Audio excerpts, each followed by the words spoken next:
Boa tarde, irmãos. Paz do Senhor. Todos felizes. Glória a Deus. Eu vi a Bruna, eu falei, meu Deus do céu, bem quando a gente escolheu uma música do CTMDT, aparece a Bruna. Ela é minha veterana lá do CTM. Glória a Deus. Bem-vinda. É o seu pai, não é? Qual é o seu nome? Desculpa, senhor, eu esqueci. Neto? Ah, é mais fácil do que eu pensava. Esse é o Neto. Também nós temos Muhammad, ó. Muhammad Ali, igual do boxe, não? Só Muhammad. Haiti? Não, pera aí, Haiti ou África, são coisas diferentes, gente. Qual país? Mali. Bem-vindo. Você entende bem o português? Fish? Fala fish? Ah, francês eu não falo. Essa parte eu ainda não sei, não falo muito bem francês. Eu sou bom no chinês, no espanhol, no inglês, mas no francês eu ainda não alcancei esse aí. Eu estou falando para os meus intercessores permanecerem orando firme aí, para quem sabe um dia eu falar francês, né? Je parle français. Isso é difícil. Chinês já é difícil, imagina o francês, cara. Mas bem-vindo, o irmão de Mali, Mohamed. Lá atrás também nós temos um irmão que nos visita, a primeira vez, não? Já veio algumas vezes? É que eu não estou lembrando de você. Qual é o seu nome? Jaime. Bem-vindo, Jaime. Que Deus abençoe a todos aí. Vocês que estão do lado aí desses irmãos preciosos, dê um abraço neles, fala bem-vindo em nome de Jesus. Que o Senhor fale com vocês essa tarde, fale com todos nós. Seja um tempo abençoado aí na presença de Deus. No final do culto, se a Bruna quiser desenferrujar aí as cordas vocais, né? Quem sabe a gente manda essa música aí de novo. Ó, Deus já está chamando aí, ó. Glória a Deus. A Alisa até pirou agora, falou, vou ouvir a Bruna cantando. Brincadeira, pessoal. Nós vamos tratar de um assunto, vocês estão tão longe hoje, o que acontece, né? Estou me sentindo tão solitário aqui, acho que vou ter que ir para frente. É que é o frio, né? O ventinho vai mais para aí e tal, tudo bem. Não tem problema, o importante é a gente estar atento para essa mensagem de hoje, né? Eu não sei, eu acompanhei os noticiários, vocês provavelmente também. A gente já... A gente está falando por códigos aqui. Nesses tempos aí, a gente tem visto alguns sinais, né? E a gente, como cristão, como igreja, a gente não pode ignorar certas coisas que estão acontecendo ao nosso redor. E não sei se todos estão acompanhando o nosso plano de leitura bíblica. De repente, Deus providenciou que caísse no livro de Apocalipse, nessas últimas semanas. E o livro de Apocalipse, ele fala muito conosco, né? E eu quero, nesse momento, antes de entrar exatamente nos textos bíblicos, desmistificar um pouco desse livro. Eu lembro que uma vez eu estava reunido numa célula da Batista do Povo, e aí começaram a falar do Apocalipse. Eu tinha uma visão errada de Apocalipse. Eu falo, não, Apocalipse, tem que tomar cuidado, né? A besta que emerge do mar, aquelas coisas todas, aquelas estrelas caindo, os montes pegando fogo e tal, é destruição pura, né? E eu falei, é um livro muito difícil de entender, nossa, tanto simbolismo. Aí virou um seminarista para mim e falou assim, cara, você está errado, porque o livro de Apocalipse é uma carta como qualquer outra que fala com a igreja. Ele é um livro que tem o intuito de falar com os irmãos que estavam reunidos na Ásia Menor. Eu falei, interessante, né? Mas eu ainda continuei com medo de Apocalipse. Eu não sei vocês, qual é a sensação que vocês têm ao ler Apocalipse. Realmente, você vai passando um capítulo, outro, daqui a pouco começa a dificultar um pouco o entendimento, por conta de algumas imagens que são usadas por João. Mas é importante a gente entender que realmente o Apocalipse ele foi escrito para nós cristãos, para a igreja. Não só aquela igreja da Ásia Menor, as 7 igrejas, mas para todas as igrejas que viriam até que chegasse o tempo do fim. E o tema de hoje é: o tempo está próximo. Eu não sei se o seu coração... o fim está próximo. O fim está próximo, o tempo está aí, né? Mas o fim um dia vai chegar. E a primeira pergunta que eu quero fazer assim, para a igreja, Pão da Vida aqui, vocês que estão reunidos, o coração de vocês, a vida de vocês, a minha vida, será que ela está preparada para esse tempo do fim? Muitos estão falando aí da lua de sangue, inclusive vai ser, hoje, vai ser inclusive um evento duplo, né? Porque vai ser não só a lua de sangue, mas também um eclipse lunar. E aí se você pegar os calendários tal, você vê diversas curiosidades sobre esse assunto, sobre esse tema. parece que tem um astrólogo que eu estava lendo um pouco mais a parte científica sobre esse acontecimento. E ele estava meio bravo, assim, ele não chegou a falar mal dos cristãos, mas ele falou que tinha muita besteira rolando na internet. E realmente, para quem é cientista e entende alguns fatos, algumas coisas que ele ouve parecem meio absurdo. Mas, ao mesmo tempo, alguns sinais estão acontecendo. Eu não estou falando só da Lua. Nós estamos ouvindo sobre guerras, rumores de guerra, nós estamos ouvindo sobre terremotos, tsunamis e tudo mais. E aí, o próprio Jesus falou que convinha acontecer essas coisas antes que o fim estivesse próximo. Então, irmãos, cada vez mais o fim se aproxima. E eu pergunto de novo, nós estamos preparados para esse dia? O nosso coração realmente aguarda para esse dia? E se ele aguarda com expectativa de salvação e esperança, ou ele aguarda com medo, aguarda com preocupação? Então, que essa pergunta esteja no teu coração aí, você esteja meditando nisso. Porque ao longo dessa mensagem, você tem que sair com uma posição diferente com relação a isso. Se você tem medo, é para você se fortalecer. Se você está esperançoso, é para você permanecer na fé. E a mensagem de Apocalipse é basicamente essa. João, né, aquele discípulo amado, né, não só por Jesus, mas por mim também, eu falei que eu gostaria de conhecer João pessoalmente. João, ele estava exilado na ilha de Patmos. Ele estava longe daquelas igrejas que ele se via na responsabilidade de cuidar. Ele, por ter tanto amor, né, um discípulo que recebeu tanto amor, ele gostava de passar tempo com as pessoas e passar o ensinamento de Cristo. A gente viu na carta dele que várias vezes ele fala, filhinhos, não é um novo mandamento que eu estou dando, né, mas é aquele mandamento que vocês já ouviram, amem uns aos outros. E ele vai incentivando cada cristão a viver nessa prática do amor. E de repente a gente vê que João foi exilado, ficou longe, né, ficou ali como se fosse afastado de todas aquelas igrejas que ele amava. E o porquê que ele escreveu para essas igrejas? Qual o motivo dele escrever para aquelas 7 igrejas? Porque o começo do livro vai falar isso, né? Ele deixou bem claro, Jesus falou bem claro que era para ele escrever para 7 igrejas. O propósito de fortalecer a fé e também a coragem daqueles irmãos em Cristo. Por quê? A perseguição da igreja começou a se tornar mais enfática, né? Provavelmente eles falam que o Domiciano, que era um imperador, ele, na época, ele exigia que ele fosse chamado de Nosso Senhor e Deus. E os cristãos, que eram bem mais sérios do que hoje em dia, eles não queriam chamar o imperador de Nosso Senhor e Deus, porque eles falavam, só existe um Senhor, só um Deus, é Jesus Cristo. Então eu não vou me dobrar diante do imperador. E o cara era meio doidão, assim, da ideia, e começou a perseguir os irmãos em Cristo. E aí, de repente, João falou, eu vou ter que escrever essa carta para incentivar eles a ficar firmes, porque realmente agora a perseguição vai intensificar. Até então, no século I, quem perseguia os cristãos eram os judeus. Os romanos eram até gente boa, né? Você vê lá, Pilatos tentando meio que não se envolver tanto nas questões, muitos soldados depois se converteram, depois dos atos da cruz e tal. E você vê que os judeus eram mais enfáticos na perseguição. Mas passou um tempo em que o próprio Império Romano começou a ver que isso agradava as massas e começou a perseguir de uma forma muito rígida cada cristão. Então, se para o cristão daquela época, a carta é uma carta de incentivo, uma carta de incentivo tanto à fé quanto à perseverança, para nós hoje, o leitor moderno, parece que o Apocalipse está sempre se remetendo a um significado amedrontador. Nossa, eu não vou nem ler Apocalipse, porque senão eu não vou dormir à noite, né? E a gente vê uns filmes, umas produções bonitas, assim, não sei se vocês já viram. Deixados para trás, misericórdia. Tinha que ter deixado para trás esse filme, aí não podia nem passar. O cara é arrebatado, aí fica a roupinha dobrada, assim, né, bonitinha. O anjo veio e se preocupou em dobrar, porque vai vir o final dos tempos, né? Então tem que dobrar direitinho a roupa, porque... Então, assim, essa é coisa da cabeça do homem, mas enfim. E uma coisa que eu queria incentivar a igreja. Eu sei que hoje em dia, nos tempos modernos, a gente não está tão apegado à leitura. Mas, para o cristão, é muito importante ele saber sobre a escatologia.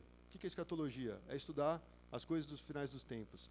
Se você encontrar um adventista na tua frente e perguntar sobre o Apocalipse, ele vai te falar tudo o que é Apocalipse. Todas as palavras para ele vai ter um significado. Se você encontra um testemunha de Jeová, ele vai explicar direitinho que Jesus vai vir, vai destruir a terra. Lógico, estou falando do jeito deles, da interpretação deles. Você pega um Mórmon, ele vai também ter uma explicação bem definida. Agora você pega os cristãos. O que a gente tem para apresentar sobre o fim dos tempos? Jesus vai voltar e vai me arrebatar. É muito simples, não é só isso. Não é exatamente isso também, na verdade. Então eu queria incentivar os irmãos a estudarem um pouco sobre escatologia, porque isso faz parte da nossa fé. É só botar no Google, escatologia, aí você começa a se empolgar e vai entrando nos assuntos. Eu vou colar no Face também um debate, tem 2 horas, mas você pode assistir aos pouquinhos, não precisa assistir tudo junto, que é do John Piper, e ele pega 3 caras, cada um de uma linha da escatologia. Eu não vou ficar falando aqui das linhas, né? Quem assiste as aulas da Liz já acompanhou um pouquinho sobre essas aulas, dos tipos de teses diante dos finais dos tempos. Mas é engraçado porque ele junta uns caras tudo fera, assim, que cada um manja de uma linha, uma corrente de pensamento, e eles estão lá debatendo. E eles fazem muitas piadas, assim, né? Por exemplo, um falou assim que tem aqueles 1000 anos de paz. E ele fala, esses 1000 anos de paz que Jesus vai trazer são os anos, são aqueles anos que mais criam conflito entre os cristãos, porque ficam discutindo as ideias acerca dos 1000 anos de paz. Então ele falou, pô, se o 1000 anos é de paz, como é que os cristãos começam a brigar por causa desses 1000 anos de paz, né? Interpretações e tal. Então eu estou querendo incentivar a igreja a ter um contato maior com estudos que falem a respeito disso. Por quê? Para você ler Apocalipse da forma correta. Para você não ler Apocalipse achando que você tem que ter um dicionário de símbolos do teu lado e criptografar o que está escrito aqui. Não. É uma palavra de Deus que é atual para as nossas vidas. Amém? Então esse é um ponto muito importante. Se você começar, a primeira palavra que aparece em Apocalipse é revelação. A palavra revelação é uma coisa bem simples, né? Porque você fala Apocalipse, vem esse cenário destruidor, né? As coisas caindo fogo do céu e tal. Mas a ideia do Apocalipse, inclusive em inglês, se eu não me engano, se chama Revelation, né? Tem a Revelation Song, né? Aí traduziram para a canção do Apocalipse. Nada mais é do que como se esse púlpito tivesse coberto e eu falo, eu vou trazer uma revelação para vocês. E eu mostro o formato do púlpito que está por baixo desse pano. Revelação é isso, é mostrar aquilo que está oculto. É a vontade de Deus para a igreja que ela conheça o que vai vir a seguir. Então, ele foi revelado. Então, o Apocalipse não é para esconder mais, pelo contrário, é para mostrar mais, para abrir a realidade para a igreja e a igreja entender as coisas que vão acontecer ao longo do tempo. O principal objetivo, então, é revelar esse propósito de Deus na história, que Deus atua na história tanto antes, quanto agora e quanto no futuro. Deus, ele está presente na história. Ele não é um ser temporal, que tem começo e fim. Na verdade, ele vai falar, eu sou o começo e sou o fim. Né? Ele vive por todos os séculos, por toda a eternidade, ele é o Deus das eras. A gente vai falar um pouquinho sobre isso. Mas esse propósito de Deus na história, ele é revelado quando ele fala que vai trazer um juízo repentino para aqueles que praticam o mal e que tem o reino eterno guardado para aqueles que são justos. Então, o livro, ele está trazendo uma expectativa, uma esperança para o povo de Deus. Porque eles estavam sendo perseguidos, os cristãos, tanto por judeus quanto pelo Império Romano. Mas aqui eles recebem uma mensagem de fé e de coragem. Por isso que revelação está mostrando o propósito de Deus para aquele povo, para o povo sofredor, para o povo que ama a cruz, para o povo que está interessado em vivenciar a palavra de Deus. Então esse é o propósito principal, o principal objetivo do João. E a gente vê então, assim, para resumir, né, exatamente o escopo do livro, que nada mais é do que uma revelação do propósito e da verdade de Deus para o seu povo. Por isso que é importante a gente ler esse livro, gente. E ele também transmite uma segurança. Que segurança? De que nenhum poder, nenhum império, nenhum imperador, nada pode superar o poder de Deus que vai cumprir os seus propósitos. Então, se nós somos a igreja, e nós entendemos qual é o propósito de Deus, e nós aguardamos nesse propósito, a gente pode ter segurança de saber que essas coisas vão acontecer. Independente do poder que está querendo usurpar o trono de Cristo, independente da força do mundo que quer nos afastar da fé. A gente permanece firme por causa dessas palavras de Jesus. Então é como se nós fôssemos convidados a permanecer, perseverar nessa fé e também na obediência ao Senhor. Esse tema a gente sempre acaba citando, porque nós estamos falando da palavra de Deus. Se nós falamos da palavra de Deus, nós falamos de obediência. Se nós falamos da palavra de Deus, nós falamos de fé, nós falamos de perseverança, nós falamos de esperança, amém? Então é isso que a gente vai tratar um pouquinho. Umas coisas que a gente pode destacar na leitura também. Primeiro, a soberania de Deus em Cristo, sempre, em todas as eras. Também a gente vê o anúncio da chegada do reino, né? Quando Jesus veio, no seu ministério, na sua morte e na sua ressurreição, e também na sua segunda vinda, que o livro vai falar muito, a gente consegue ver esse anúncio da chegada do reino. Então o Apocalipse tem tudo a ver com o reino de Deus. O Apocalipse vai falar, o fim está próximo. Qual é o fim está próximo? Que de fato o reino de Deus vai vir e vai ser estabelecido eternamente. Nada vai mudar isso. Nada vai mudar o coração de Deus para que ele fale, não, agora eu não vou mais estabelecer meu reino aqui. Vamos ficar só no céu. Não. A oração do Pai Nosso é o quê? Que venha o teu reino e seja feita a tua vontade. Então essa é uma das coisas que a gente pode destacar na leitura. Bom, outra coisa, o juízo que ele é iminente para aqueles que não seguem a Cristo. Ele está falando, vai ter um juízo para aqueles que não obedecem essas palavras, para aqueles que não creem nessa palavra. Vai haver um juízo. Então o juízo ele é iminente. E vai garantir que a igreja vai prevalecer até que tudo se cumpra. Basicamente isso. Tem um autor, é uma curiosidade aqui que eu destaquei nessa introdução, que ele chama o Apocalipse como... Ele fala que é tipo uma chamada da trombeta para a fé. Aquele negócio de tocar a trombeta no povo judeu, vamos supor, vamos reunir aí para recolher o tabernáculo, aí tinha o toque da trombeta.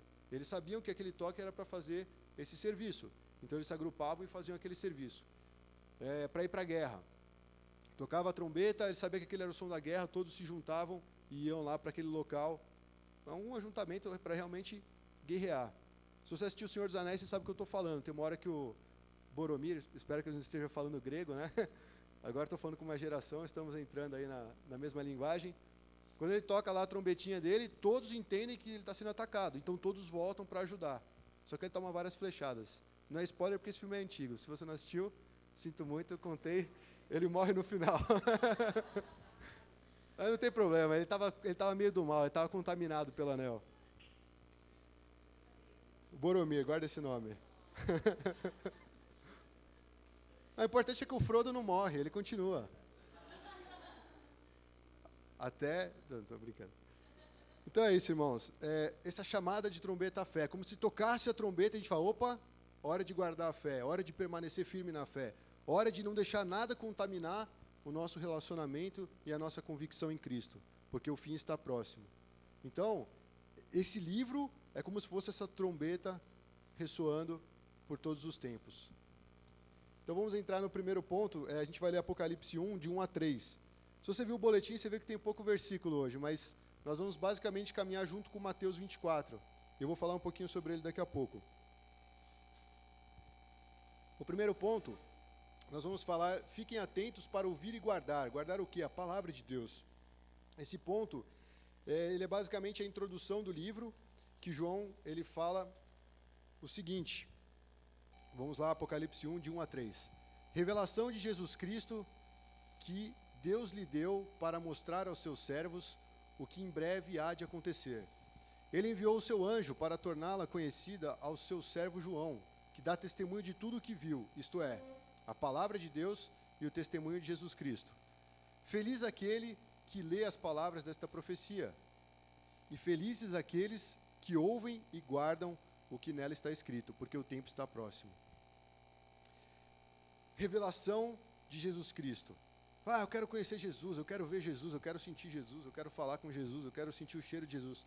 Lê Apocalipse. Você vai conhecer muito bem Jesus, porque ele vai revelar de fato quem Cristo é. E em todas as cartas, a gente não vai entrar nas cartas hoje, porque são 7 igrejas, são 7 cartas. Daria para fazer 7 cultos, cada um com base numa carta. Quem sabe um dia a gente faz essa maratona. Mas em todas as cartas, Jesus se revela um pouquinho. Ele sempre dá uma característica de quem ele é. Até mesmo dos olhos dele, dos pés, né? Existe essa descrição. Para a gente ver que Jesus não é simplesmente um ser humano que veio aqui, um cara sábio, um espírito bondoso que praticava o bem. Ele é Deus. Ele é muito mais do que nós podemos pensar.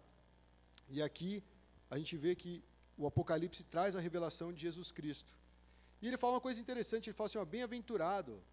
Para quem conhece Mateus 5, as bem-aventuranças, o Sermão do Monte, bem-aventurados são os felizes, são aqueles que têm contentamento. Então ele fala assim, feliz é aquele que leva a sério essa mensagem. Então logo de cara, nas primeiras palavras que João usa, ele está falando, se você lê essa mensagem, se você reter essas palavras, você é bem-aventurado, você é feliz. Por quê? Porque você vai conhecer de fato a respeito de Cristo, você vai conhecer os fatos a respeito dos finais dos tempos, porque o final ele fala, o tempo está próximo.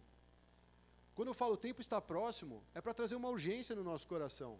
É como se você, sei lá, tivesse que quitar uma dívida, e você ainda não quitou, você vai ser desesperado, você vai pegar seus pais, pai, me ajuda aí, me dá R$1, me dá R$2, R$100, R$1.000, que eu preciso pagar uma dívida. Essa é a ideia do tempo estar próximo. Nós estamos em dívida e nós precisamos quitar essa dívida. É mais ou menos isso. Lógico, Jesus na cruz, ele nos abriu esse caminho. Mas aí nós temos que batalhar pela nossa fé, guardar a nossa fé e aguardar até esse final dos tempos. Então ele começa falando essa questão sobre o testemunho que ele dá do que ele viu, ou seja, da palavra e do testemunho de Jesus Cristo. A gente nunca vai fugir, irmãos, de falar da palavra de Deus e da pessoa de Cristo. Um cristão, ele tem que buscar, com todas as forças, conhecer mais da palavra de Deus e conhecer mais da pessoa de Cristo. E isso não se faz só na parte intelectual. É muito bom você pegar 10.000 teólogos e ficar estudando todos eles. Mas isso se faz onde? Quando você se fecha no seu quarto, né? E aquele que está em secreto vai te recompensar. Aquele que vê o seu coração sedento, o seu coração buscando, o seu coração interessado em conhecer mais a Ele, Ele se revela. Aquele que busca, encontra. Aquele que bate, a porta será aberta. Todo que pede, recebe. Essa é a expectativa de nós conhecermos a Cristo. Eu fico pensando, né? Interessante, João, ele mexia lá com pesca, ele era um cara que, na verdade, arrumava as redes de pesca. Não sei nem se de fato ele ia para ação lá como Pedro, né? Mas ele estava lá arrumando as redes, quando Jesus o chamou. Aquilo era a rotina dele, simplesmente um reparador de redes. E de repente, ele começa a andar com Cristo. E a expectativa dele com relação às pessoas, com relação ao mundo, a visão de mundo dele muda. E ele começa a entender a importância do corpo de Cristo. Ele começa a entender a importância de construir esse relacionamento com base no Espírito Santo. E ele vira praticamente um ancião da igreja. Não sei se nessa época de João tinha algum outro discípulo que estava vivo. Falam que João, ele morreu bem avançado de idade, né? E provavelmente ali ele fosse um dos últimos que tinham restado da primeira geração. E tem um filme que fala sobre Apocalipse, que eu estava brincando aqui das produções, né, gospel. Espero que um dia façam uma melhor, mas é interessante como retratam ele. Porque a gente fala, João estava exilado na ilha de Patmos. A gente imagina ele lá num barquinho, né, ou então meio náufrago, né, conversando com uma bola de futebol ali. Mas não, ele estava na ativa, ele estava praticamente encarcerado. Ele tinha que trabalhar, tinha trabalho forçado, isso aí pelo menos é o que o filme mostrava, né, para mostrar uma realidade daquela ilha. Porque o exílio não é que você fica lá de boa, né, tomando água de coco. O exílio quer dizer que você está preso, você está subjugado por alguém, por algum poder. E aí mostrava os cristãos sendo presos e também sendo levados à ilha de Patmos, e ninguém queria falar que ele era o João, porque se falasse que ele era o João, os caras não descobriam, cortar a cabeça dele. Então você vê os cristãos, cada vez que encontram com o João, tem uma esperança, fala, o que você tem para falar para as igrejas? E aí esse é o roteiro do filme, tá, gente? Não tá na Bíblia, mas eu estou mostrando uma imagem de como era a vida de João. As pessoas tinham um respeito por ele, porque ele já era um ancião, ele já era alguém experimentado, ele já tinha experimentado tantas coisas com Cristo, ele era experiente. E ele trazia essa revelação real do testemunho de Cristo e da palavra de Deus para a igreja. Ele falava, bem-aventurados vocês, se vocês reterem essa palavra. A gente viu aqui que ele falava, né, que o tempo está próximo. Aí eu quero pegar um paralelo com Mateus 24. Se você puder abrir sua Bíblia, Mateus 24. A gente não tem o texto no computador. Você pode acompanhar no seu celular, pode acompanhar no tablet, na Bíblia. Mateus 24. Do 4 ao 14. Você vê que Mateus 24 ele fala o sermão profético, o princípio das dores. Aí o versículo 4, Jesus respondeu, tende cuidado para que ninguém vos engane, porque virão muitos em meu nome, dizendo, eu sou o Cristo, e enganarão a muitos. E ouvireis falar de guerras e rumores de guerras. Não fiqueis alarmados, pois é necessário que assim aconteça, mas ainda não é o fim. Porque nação se levantará contra nação e reino contra reino, e haverá fomes e terremotos em vários lugares. Mas todas essas coisas são o princípio das dores. Então sereis entregues à tortura e vos matarão, e sereis odiados por todas as nações por causa do meu nome. Nesse tempo muitos haverão de abandonar a fé, trair e odiar uns aos outros. E também surgirão muitos falsos profetas, e enganarão a muitos. E por se multiplicar a maldade, o amor de muitos esfriará. Mas quem perseverar até o fim será salvo. E este evangelho do reino será pregado pelo mundo inteiro para testemunho a todas as nações, e aí sim, então, virá o fim. Olha essas palavras que Jesus disse. É interessante porque quando a gente fez um plano de leitura, que a gente tinha que ler, acho que 3 capítulos por dia, chegava em Mateus 24 e falava, nossa, são tantos versículos, né? Se você pegar, são 51 versículos. Você vai lendo Mateus rapidinho, aí chega Mateus 24, um texto grande. E eu comecei a pensar, a gente sempre está pensando muito no nosso passado, nas coisas que nós fizemos erradas, nas coisas que nos condenam, nas coisas que nós poderíamos ter feito melhor. E muitas vezes nós estamos vivendo o presente de uma forma tão ansiosa, né, querendo construir, querendo mostrar serviço, querendo provar que a gente é alguma coisa. E a gente esquece desse tempo do fim. A gente esquece das coisas que estão acontecendo e elas têm a ver com a gente. Talvez a gente não esteja vivenciando terremoto, guerras, mas isso está espalhado no mundo. E a gente anda nas ruas, a gente vê pessoas sofrendo. A gente vê pessoas que são desfavorecidas, pessoas que são escravizadas pelo sistema, sei lá, pela economia, por trabalho. Existe trabalho escravo no nosso meio. Então você começa a ver essas coisas, aí vem aquela frase, né? Acho que a Lica comentou. Jesus, volta logo, né? Muitos falam isso, Jesus, volta logo. Mas é interessante que no final desse trecho que a gente acabou de ler, ele fala, o evangelho do reino, ao reino, tem a ver com o final dos tempos, o reino. Ele será pregado pelo mundo inteiro para testemunha a todas as nações, aí sim virá o fim. Então ainda não é tempo do fim. Se o evangelho não rodou por todo mundo, ainda não chegou, mas vai chegar. E a igreja, a gente não tem controle da expansão que ela tem no mundo. Às vezes a gente olha para o da vida, podia ter isso, podia ter aquilo, nós estamos meio parados, não estamos, o louvor está indo, não está, e fica nisso. Mas a igreja de Cristo, ela está bombando, ela explode, a gente não tem controle. Ele fala que o reino é como se fosse aquela massa que você põe em fermento, ele vai e cresce, ninguém viu, mas ele cresceu. É semelhante a um grão de mostarda, que é a menor das hortaliças, mas quando você plantou ali aquilo, daqui a pouco vira uma coisa imensa. Esse é o reino. O reino de Deus, ele está em expansão. O final dos tempos está chegando. E essa urgência tem que estar no nosso coração. E Jesus, ele alerta muito seriamente com relação àqueles que vão enganar a muitos. Cara, já existem muitos falsos profetas que saíram de dentro da igreja. Existem vários grupos que são pseudo-cristãos que estão pervertendo a fé de muita gente. E para piorar, ele fala que haverão muitos que vão abandonar a fé perto do final dos tempos. Por isso que eu falei, Apocalipse é um livro que insiste a você a perseverar na fé. Se você é um cristão, leva Deus a sério, guarda a sua fé.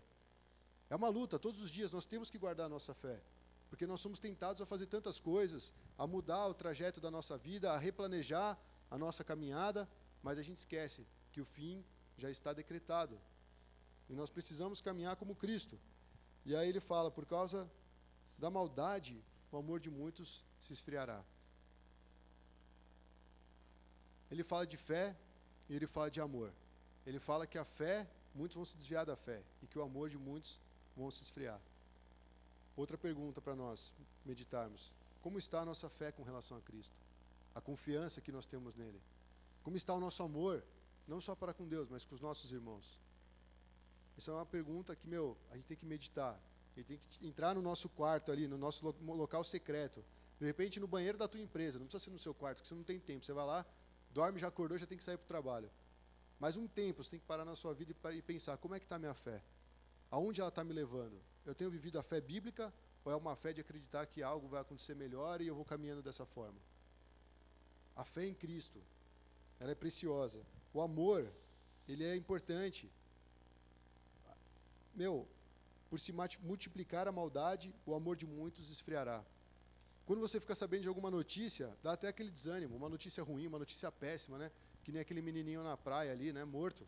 Isso aí rodou o jornal inteiro, mas, cara, sinceramente, é que ele foi fotografado. Mas quantos não são fotografados? Quantos estão passando coisas até pior? Agora, falando no final dos tempos, de repente, para esse menininho foi até bom ele ter sido chamado por Deus. Porque o sofrimento desse povo está muito grande. Parece meio cruel falar isso. Mas se a gente parar para pensar, Deus é soberano, Ele está no controle. E aquilo lá foi tipo assim, uma gota d'água para que o pessoal que está colado nas redes sociais entenda, nossa, está acontecendo algo grave. Mas já está acontecendo, a gente que não está vendo. A gente trouxe aqui em 2000 e pouco, quando eu vim de CTM, eu trouxe um vídeo do Sudão. Os muçulmanos isolando os cristãos, e eles passando fome, passando necessidade, e tendo uma pressão até política, para não tirar os cristãos daquela situação. E eles estão lá morrendo, a gente está aqui comendo, vivendo, tocando, louvando a Deus. Mas o mundo tá acontecendo as coisas. E o final dos tempos está próximo. Aí você vê essas coisas e você fala, não tenho mais vontade de amar, né? Quero ficar no meu quarto ali encolhido, assistindo um filme, com um pote de sorvete do lado, lamentando, porque a vida é difícil. O amor de muitos vai se esfriar por causa da maldade. Por isso que nós temos sempre que buscar esse amor em Deus. Renovar a esperança, renovar esse amor. Pessoas precisam do nosso amor. Pessoas precisam do seu amor. O Davi gosta de falar, né? Um abraço, um toque, um olhar. As pessoas sentem isso. As pessoas estão sedentas por isso. E o final dos tempos está falando isso. Muitas pessoas esfriaram o seu amor. Muitas pessoas não estão guardando a fé. Estão se deixando levar por outros ensinos. Estão indo além da palavra de Deus. Então, por isso que o primeiro ponto a gente fala, fique atento para ouvir e guardar essas palavras. Porque o final do tempo está trazendo tudo isso com ele. Não só tragédia, mas é como se fosse uma forma de matar mais lentamente. Acaba com o amor, acaba com a fé. E você continua na inércia. Não deixa isso acontecer, irmão. Não deixa. Nós não podemos deixar que isso aconteça. E aí a gente volta para Apocalipse, capítulo 1. Nós temos o versículo 4 a 8. Ponto 2 já.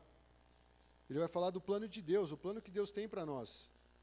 Porque até agora parece que foi só desgraça. Você veio aqui receber uma palavra de ânimo, você sai pesado. Nossa, realmente, eu devia ter feito algo pelos refugiados e tal. Eu creio que Deus está levantando pessoas, amém? A igreja está se levantando para acolher essas pessoas. E Deus tem um plano, Deus está no controle. A gente vai ver isso mais para frente. O plano de Deus para nós, Apocalipse 1, do 4 ao 8. João, escrevendo, né? As 7 igrejas da província da Ásia. A vocês graça e paz da parte daquele que é, que era e que há de vir. Dos 7 espíritos que estão diante do seu trono e de Jesus Cristo, que é a testemunha fiel, o primogênito dentre os mortos e o soberano dos reis da terra.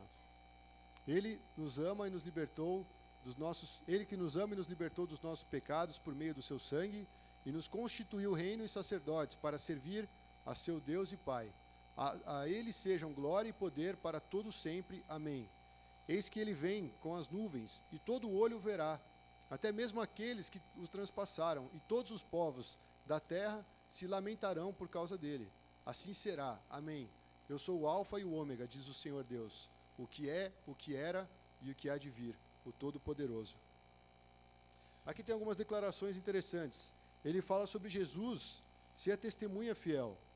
E tem uma tradução que traduziu testemunha como mártir. Jesus, ele é aquele que foi até o fim, morrer por nós. Ele é o primeiro mártir, né? Ele é a testemunha fiel de Deus. É como se essa testemunha fosse a testemunha suprema de Deus. Ele é aquele que veio falar do amor do Pai. Ele é aquele que veio mostrar quem o Pai era. Aquilo que o Pai tinha como mensagem, Ele mesmo trouxe nele essa mensagem. E Ele fala, nos amou, nos libertou dos nossos pecados pelo seu sacrifício. Que palavra que a gente tira disso, de falar que Jesus é testemunha fiel? Ele fez isso por nós, por mim, por você. Isso não podemos, assim, desvalorizar. É isso que vai manter a nossa fé. É isso que vai manter o nosso amor. É isso que vai manter a nossa esperança até que chegue o final dos tempos. Ele é a testemunha suprema de Deus. Ele que nos amou, nos libertou por meio do seu sacrifício. Depois ele vai falar que ele é o primogênito dentre os mortos. O primogênito, ou seja, o herdeiro.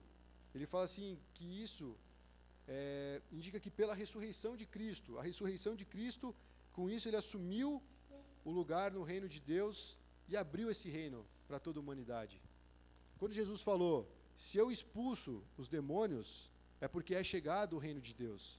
Jesus já estava anunciando essa era de que o reino de Deus ia ser manifestado aos homens. E esse reino abriu as portas para nós. Nós podemos entrar no reino de Deus por causa de Cristo, porque Ele é o primogênito dentre os mortos. Ele foi primeiro para abrir esse caminho. Outra descrição sobre Jesus, fala que Ele é o soberano dos reis da terra. O que isso quer dizer? Soberano dos reis da terra. Nenhum reino vai prosperar contra o reino de Deus. Nenhum exército, nenhuma influência maligna, nenhum plano diabólico vai frustrar essa supremacia de Jesus. Ninguém consegue se opor a esse reino que vai ser estabelecido. Ele é o reino que é inabalável. E é nesse reino que nós somos convidados a entrar por meio de Cristo. Então, essa palavra é uma palavra também de esperança. Nós vamos ter uma habitação eterna. Nós vamos ter um lugar onde nós vamos poder estar uns com os outros na presença de Deus. Esse é o fim do cristão. O reino inabalável de Deus. E ele fala mais, ele fala que Jesus nos fez reino e sacerdote. O que é isso?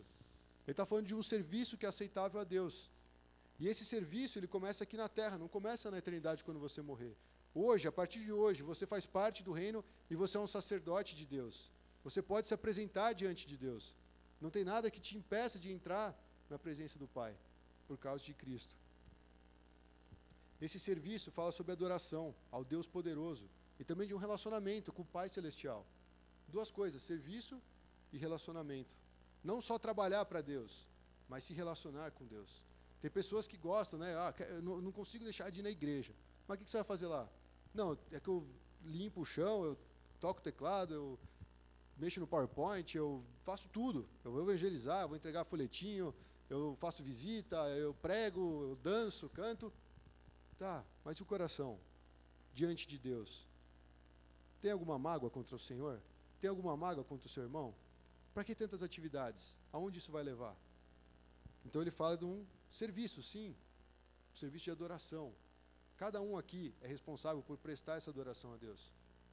É isso que faz o culto. É isso que faz o domingo ter sentido. Cada um vindo aqui cultuar o Senhor, adorar o Senhor.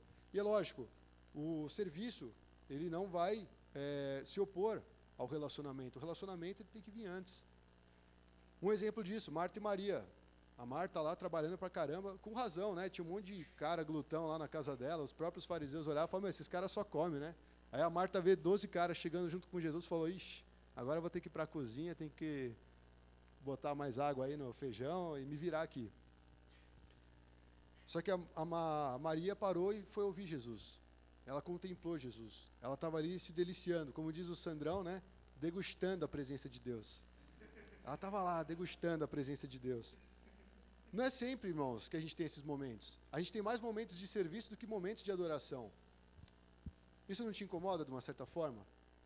A gente tem que fazer um monte de coisa. Não estou falando, agora vamos abandonar tudo e ficar lá, né, nos montes, adorando ao Senhor, santo, santo, santo. Né?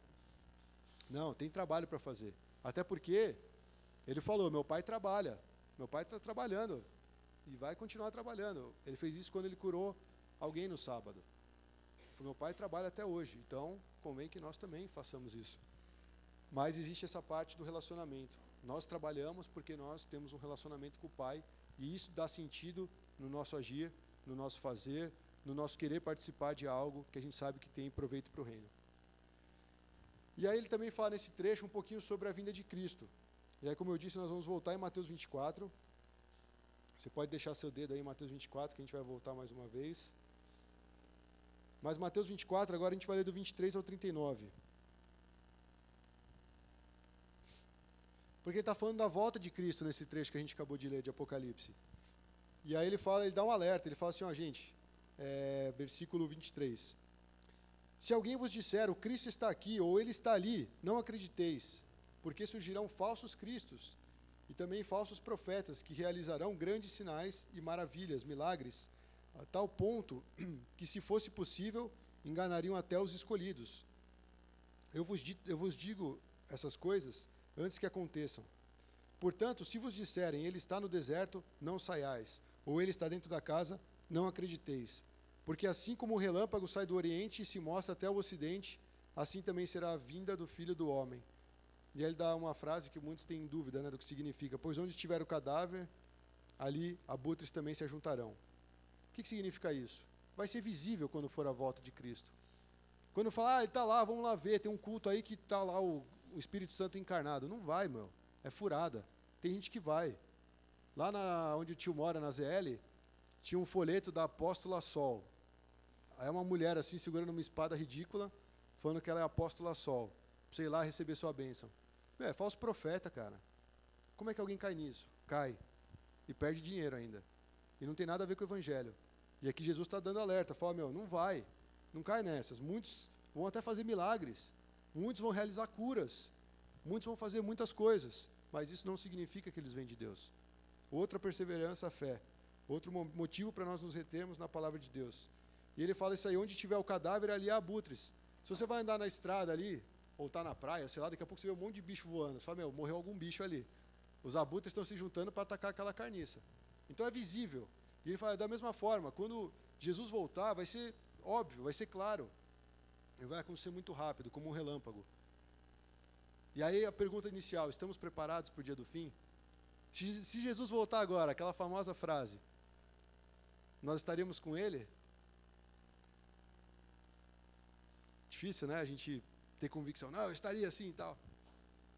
Qual o parâmetro que você tem para saber se a sua fé está firme? Tem que ser a palavra de Deus. Então Jesus está alertando aqui a gente para essa vinda, para a volta dele. Continuando, versículo 29. Ele vai continuar falando da vinda do Filho do Homem. Logo depois da tribulação daqueles dias, o sol escurecerá, e a lua não dará sua luz, e as estrelas cairão do céu, e os poderes do céu serão abalados. Então aparecerá no céu o sinal do Filho do Homem, e todas as nações da terra se lamentarão, e verão o Filho do Homem vindo com poder e grande glória sobre as nuvens do céu. E ele enviará seus anjos, com alto som de trombeta, os quais reunirão seus escolhidos desde os quatro ventos, de uma a outra extremidade do céu. Aprendei, pois, a parábola da figueira. Quando os ramos se renovam e as folhas brotam, sabeis que o verão está próximo. Da mesma forma, quando virdes todas essas coisas, sabei que ele está próximo, está às portas. Em verdade vos digo que essa geração não passará sem que todas as coisas aconteçam. Céu e terra passarão, mas nunca as minhas palavras. Mas quanto ao dia e a hora, ninguém sabe, nem os anjos do céu, nem o Filho, senão somente o Pai. Pois a vinda do homem, do Filho do Homem, se dará à semelhança dos dias de Noé. Porque nos dias anteriores ao dilúvio, todos comiam, bebiam, casavam e davam-se em casamento, até o dia em que Noé entrou na arca, e não se deram conta até que veio o dilúvio e levou a todos. Assim também será a vinda do Filho do Homem. Irmãos, isso aqui é muito sério. Ele está falando, a gente vai estar na nossa rotina. A gente vai estar indo no McDonald's, a gente vai estar ensaiando para o louvor, para o domingo, a gente vai estar indo ver um filme, nós vamos estar com os nossos familiares na mesa de jantar, e de repente acontece. Ele está falando, semelhante aos dias de Noé. As pessoas estavam ali comendo, bebendo, se casando, dando-se em casamento, e quando menos perceberam, o fim chegou. Vai ser assim a vinda do Filho do Homem. A gente não sabe quando, mas é iminente e é urgente. Por isso nós temos que lutar pela nossa fé. Nós temos que guardar essa esperança, essa expectativa. Trazer aquele sentimento mesmo de querer esperar o noivo. Estar preparado para quando o noivo chegar. Tem a parábola das 10 virgens lá, deixaram os negócios vazios lá, as vasilhas, e 5 estavam preparadas. Foram as 5 que entraram. Ué, mas eu aceitei Jesus, eu levantei a mão no culto dominical e tal. A Bíblia não fala de você levantar a mão e aceitar Jesus e você está salvo. Ela fala muitas outras coisas. Ela fala de compromisso, ela fala de fé, ela fala de perseverança, ela fala de você lutar e combater o bom combate, de você se esforçar. Mas não é salvo por sua obra, óbvio. Isso é dom de Deus, é a graça de Deus. Deus ele manifestou a graça em Jesus. Então nós temos que andar com Cristo. É por isso que a volta dele e o final dos tempos causa essa dúvida, essa crise talvez até na fé de alguns. Será que de fato se Jesus voltar eu vou ou eu fico? E aí dependendo da sua linha teológica você pode falar, não, eu fico, mas fico com Cristo. Aí você tem que estudar para entender o que eu quis dizer. Bom, uma coisa para finalizar esse segundo ponto, ele fala eu sou o alfa e o ômega. O que significa eu sou o alfa e o ômega? Significa dizer que ele é o início da história e é o final da história. É como se falasse assim, por exemplo, os judeus viravam para um pecador e falavam, você pecou na lei, você pecou de A a Z, ou seja, você descumpriu toda a lei. Então é a mesma coisa, falar que Cristo é como se ele fosse de A a Z, ele é completo. Ele está sobre todas as eras. Ele é tudo e todos os tempos. Então ele tem o controle sobre todo mundo, sobre todas as épocas, sobre todas as situações. É esse Senhor que nós estamos aguardando. Porque alguns falam, mas ele está demorando, né? O que você está fazendo aí esperando Jesus ainda? Você acha que ele vai voltar mesmo? Esse papo está rolando há 2000 anos. Mas a gente leu, né? O fim do mundo vai vir quando? Quando esse evangelho foi pregado pelo mundo inteiro, para testemunho de muitas nações, e então virá o fim. Aí a gente pode até ter aquele argumento, não, missões a gente faz no nosso dia a dia, com os nossos familiares, no trabalho. Mas, o evangelho é muito claro, vá para todas as nações. O evangelho tem que ser testemunhado no mundo inteiro. E se daqui não sair alguém, de outras igrejas estão saindo. A palavra de Deus está nos incentivando a alcançar o mundo inteiro. Então nós temos que orar. O mínimo que a gente pode fazer é orar pelas missões mundiais, pelos missionários, pelas nossas vidas no nosso dia a dia, porque nós queremos pregar e queremos aguardar esse Senhor das eras, que está diante de todo esse tempo, sendo o Senhor eternamente. Esse é o Jesus que nós aguardamos. E aí nós vamos para o ponto final, o nosso papel no final dos tempos. A gente vai ler só um versículo rápido, Apocalipse 1, 9. O nosso papel no final dos tempos. Aí João, depois que escreve essa introdução, fala da volta de Cristo, fala para incentivar os irmãos, tudo, ele fala assim, eu, João, irmão e companheiro de vocês no sofrimento, no reino e na perseverança em Jesus, estava na ilha de Pátimos, por causa da palavra de Deus e do testemunho de Jesus. Você fala só isso? O que tem a ver, né? Nosso papel no final dos tempos. João, ele se descreve como irmão e companheiro. João é aquele que está se identificando com as igrejas. Ele está falando assim, eu sou irmão e companheiro no sofrimento, no reino e também na perseverança em Jesus. Nós, irmãos, temos que nos conformar uns aos outros nesse sentido também. No sofrimento, no reino e na perseverança da fé. É por isso que existe a comunidade cristã. É por isso que nós nos encontramos para cultuar o Senhor domingo. Nós precisamos chegar e nos identificarmos uns com os outros nos nossos sofrimentos, nas nossas dificuldades, nas angústias que atingem o nosso coração. E também no reino. O que é o reino? É esse propósito. Você conversa com o pastor David de BH, ele parece que respira reino. Para ele é reino, reino, reino. Porque ele não vê você como um trabalhador rural, como um empresário, como um dentista. Ele fala, você é um agente do reino aqui na terra. Você é aquele que vai poder abrir essa porta do reino para outras pessoas. E é exatamente essa mensagem de João. E outro, ter esse relacionamento, essa empatia, vamos dizer assim, com relação à perseverança em Jesus. Quando o irmão está desanimado, quer desistir, quer chutar o balde até, você chegar junto e incentivar, permaneça firme na fé, porque nós temos esse Deus que é eterno, nós temos uma promessa, nós temos um reino, nós temos uma só fé, nós temos um só pensamento, nós temos um só espírito, e isso incentivar o irmão a continuar. É isso que vai vencer o mundo, é isso que vai fazer a igreja avançar, ter essa perseverança em Jesus. Então é assim que ele se descreve. E por que ele se descreve companheiro no sofrimento, no reino e na perseverança? Porque o destino da maioria dos cristãos, nessa época de João, era aumentar o sofrimento, era ser incitado a permanecer na fé, porque estava vindo uma prova difícil, e uma hora ou outra eles iam abandonar a fé, como a gente leu Mateus 24. Uma hora ou outra, nós seremos provados e tentados a abandonar a nossa fé. Mas eu sou da igreja desde pequeno. Cara, não interessa. Uma hora ou outra, a sua fé vai ser provada para ver se você realmente vai permanecer com Cristo. Mas eu me converti agora, estou empolgado, estou querendo evangelizar o mundo. Amém, continue assim, persevere na fé. E o sofrimento vem com o mundo. A nossa vida, eu acho que não sei quem comentou que tem um pastor que ele ficava feliz quando ele estava no sofrimento, porque ele sabia que Deus estaria com ele e que ele iria crescer no sofrimento. Esse cara é louco, né? Eu quero fugir do sofrimento, eu quero ver uma vida boa. Mas, irmãos, não tem como. O sofrimento vem para quem é incrédulo e para quem crê em Cristo. Mas aquele que crê em Cristo tem um recurso. Tem o próprio Deus para amparar ele nos tempos de sofrimento. Então, a gente vê que tanto a tribulação quanto o reino, eles fazem parte de um padrão messiânico, do padrão de salvação. Por exemplo, no caminho de Emaús, Jesus virou para os discípulos que estavam caminhando com ele e falou o seguinte: como vocês custam a entender e como demoram a crer em tudo que os profetas falaram? Não devia o Cristo sofrer estas coisas para entrar na sua glória? Jesus estava toda hora sinalizando, gente, ó, eu vou lá, vou sofrer, vou ser esquartejado, vou ser chicoteado, cuspido, vão blasfemar e tal, mas no terceiro dia eu vou ressuscitar. E eles vivendo com Jesus de boa lá, curtindo, vamos lá, vamos comer, vamos agora atormentar um pouco os fariseus, vamos curar alguém, vamos... E estava lá vivendo de boa. Quando aconteceu, todo mundo desanimou. Todo mundo, nossa, meu, esse era o Messias que a gente estava aguardando? Esse que morreu naquela cruz? Não cabe na minha cabeça isso. E aí quando Jesus apareceu, falou, meu, vocês não, parece que vocês demoram para crer nas coisas que a gente fala, né? Isso tinha que acontecer, para eu poder entrar na glória. Mas agora Cristo já entrou na glória. E tem um outro trecho de Filipenses 1, 27 a 29.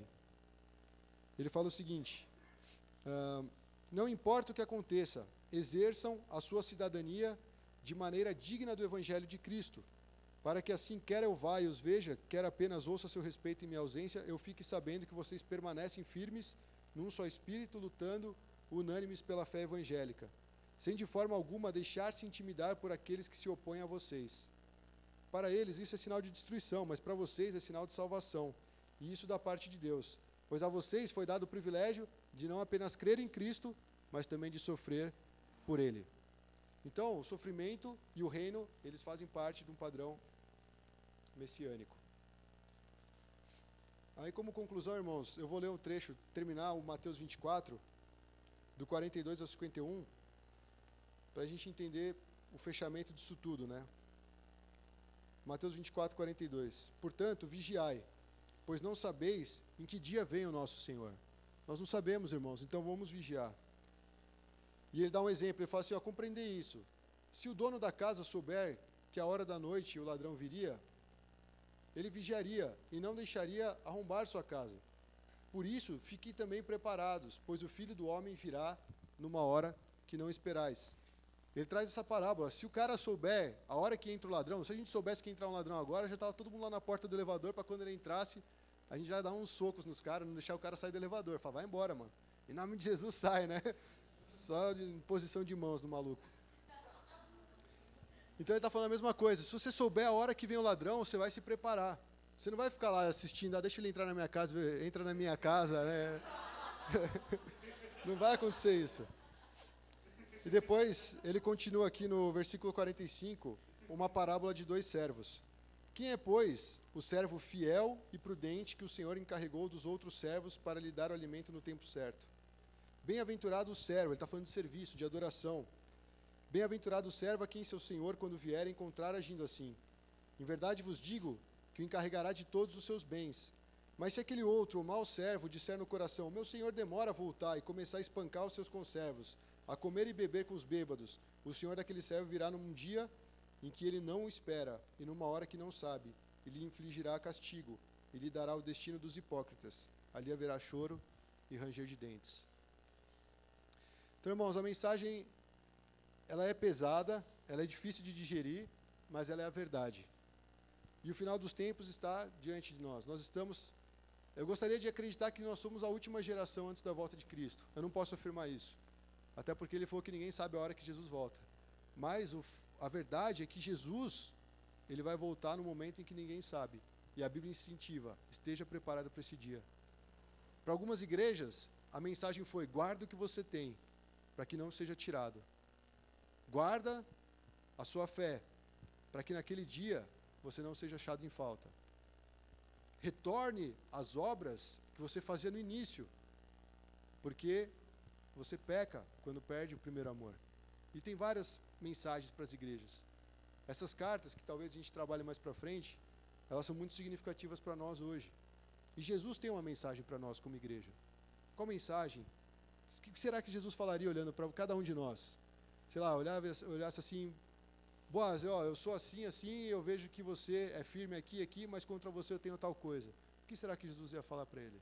O que será que Jesus falaria para você? E essa é a pergunta que eu quero deixar para a igreja. Vamos fazer um tempo de oração?